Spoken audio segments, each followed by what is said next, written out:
ಈ ಮುಖಾಂತರ ನಾನು ಒಂದು 3 ಜನಕ್ಕೆ ತುಂಬಾ ಥ್ಯಾಂಕ್ಸ್ ಹೇಳಬೇಕು. ಎಸ್ಪೆಷಲಿ ನಮ್ಮ ಹೀರೋ ಧನ್ವೀರ್ ಅವ್ರಿಗೆ. ಯಾಕಂದರೆ ಆತ ಪಾಪ ಯಾವಾಗಲೂ ಜೊತೆಲೇ ಇದ್ದು ನಮಗೊಂದು ದೊಡ್ಡ ಬೆನ್ನೆಲುಬು, ಮಾರಲ್ ಸಪೋರ್ಟ್ ಆಗಿದ್ದು. ಸೊ ಧನ್ವೀರ್ ಅವ್ರಿಗೂ ಥ್ಯಾಂಕ್ಸ್.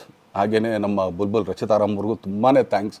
ಹಾಗೆಯೇ ನನ್ನ ಪ್ರಾಣ ಸ್ನೇಹಿತೆ ಆದ ರಕ್ಷಿತ್ಗೂ ಥ್ಯಾಂಕ್ಸ್. ಆಮೇಲೆಲ್ಲ ನನ್ನ ಸೆಲೆಬ್ರಿಟಿಗಳಿಗೂ ಅನಂತ ಧನ್ಯವಾದ ಅಂದರೂ ಕೂಡ ತಪ್ಪೇ ಅದು, ಯಾಕಂದರೆ ತುಂಬ ಚಿಕ್ಕದು. ಆಮೇಲೆ ಇದೊಂದು ಹೇಳ್ಬೇಕು ಅಂದ್ಕೊಂಡೆ, ಏನೋ ದರ್ಶನ್ ಆ್ಯಕ್ಚುಲಿ ಬೇರೆ ಲ್ಯಾಂಗ್ವೇಜ್ಗೆ ಇಲ್ಲೇ ಇಷ್ಟೊಂದು ಪ್ರೀತಿ ಅಭಿಮಾನ ತೋರಿಸಿದ್ದೀರಾ, ಎಲ್ಲ ಮಾಡಿದ್ದೀರಾ, ಸುಮ್ಮನೆ ಎಲ್ಲಿಗೆ ಅಂತ ಹೋಗಲಿ, ಸಾಯೋವರೆಗೆ ಇಲ್ಲೇ, ಇಲ್ಲಿ ಬಿಟ್ಟು ಇನ್ನೆಲ್ಲೂ ನಾನು ಹೋಗೋಕ್ಕಾಗೋದು ಇಲ್ಲ. ಯಾಕಂದರೆ ಒಂದು ಈಸಿ ಆಗಿದ್ದನ್ನು ಹೇಳ್ತೀನಿ, ಕಾವೇರಿ ಎಲ್ಲಿ ಹುಡ್ತಾಳೆ ಅಂತ ನಿಮಗೂ ತುಂಬ ಚೆನ್ನಾಗಿ ಗೊತ್ತು. ಆ ಕೊಡಗಲ್ಲೇ ನಾನು ಹುಟ್ಟಿರೋದು.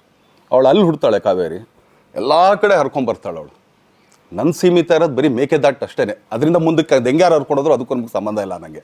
ಸೊ ಆ ಥರ ನಾನು ಯಾವಾಗ ಸಿನಿಮಾ ಮಾಡಿದ್ರು ಏನೇ ಮಾಡಿದ್ರು ಇಲ್ಲೇ, ಅದು ಕನ್ನಡ ಸಿನಿಮಾನೇ. ಡಬ್ಬಾಗಿ ಎಲ್ಲೇ ಹೋದ್ರು ಅದು ಬೇರೆ ಥರ ಅದಷ್ಟೇ.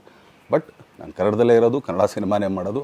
ದಯವಿಟ್ಟು ನನ್ನ ಪ್ರೀತಿಯ ಸೆಲೆಬ್ರಿಟಿಗಳು, ನಿಮ್ಮ ಅಭಿಮಾನ, ನಿಮ್ಮ ಪ್ರೋತ್ಸಾಹ, ನಿಮ್ಮ ಆಶೀರ್ವಾದ ಸದಾ ಹೀಗೆ ಇರಲಿ ಅಂತ ಕೇಳ್ಕೊಳ್ತೀನಿ. ಖಂಡಿತ ಈ ಬರ್ಡೇಗೆ ಯಾರ್ಯಾರು ಸಾಂಗ್ಗಳು ಮಾಡಿದರು, ಸೊ ಅವರೆಲ್ರಿಗೂ ಥ್ಯಾಂಕ್ಸ್. ಆ್ಯಕ್ಚುಲಿ ಎಲ್ಲ ಸಿಂಗರ್ಸ್ಗಾಗಲಿ, ಆಮೇಲೆ ಆ ಪ್ರೊಡಕ್ಷನ್ ಅವ್ರಿಗಾಗಲಿ, ಅವ್ರುಗಳಿಗೂ ತುಂಬ ಥ್ಯಾಂಕ್ಸ್. ತುಂಬ ಒಳ್ಳೆಯ ಸಾಂಗ್ಗಳು ಮಾಡಿದ್ದೀರಾ. ಸೊ ಇಷ್ಟು ತೋರಿಸ್ತಾ ಇದ್ರಲ್ಲ, ಅದನ್ನು ಎಕ್ಸ್ಪ್ರೆಸ್ ಮಾಡೋಕ್ಕೆ ನನಗೂ ಆಗ್ತಾಯಿಲ್ಲ. ಹೆಂಗೆ ಎಕ್ಸ್ಪ್ರೆಸ್ ಮಾಡೋದು, ಏನು ಹೇಳಿದ್ರು ಅದು ಕಮ್ಮಿನೇ ಆಗ್ತಾಯಿದೆ. ನನ್ನ ಪದ ಏನು ಹೇಳಿದ್ರು ತುಂಬ ಕಮ್ಮಿ ಆಗ್ತಾಯಿದೆ. ಸೊ ಇದೊಂದು ಸಲ ದಯಮಾಡಿ ಕ್ಷಮೆ ಇರಲಿ. ಸೊ ಖಂಡಿತ, ಬಟ್ ಆದಷ್ಟು ಬೇಗ ನಿಮ್ಗಳಿಗೆ ಸಿಗ್ತೀನಿ ನಾನು. ಅದು ಯಾವಾಗ ಅಂತ ಹೇಳ್ತೀನಿ. ಸೊ ಅಲ್ಲಿವರೆಗೂ ಮೊಟ್ಟೆಗೆ ಹಾಕ್ಕೊಳ್ಳಿ.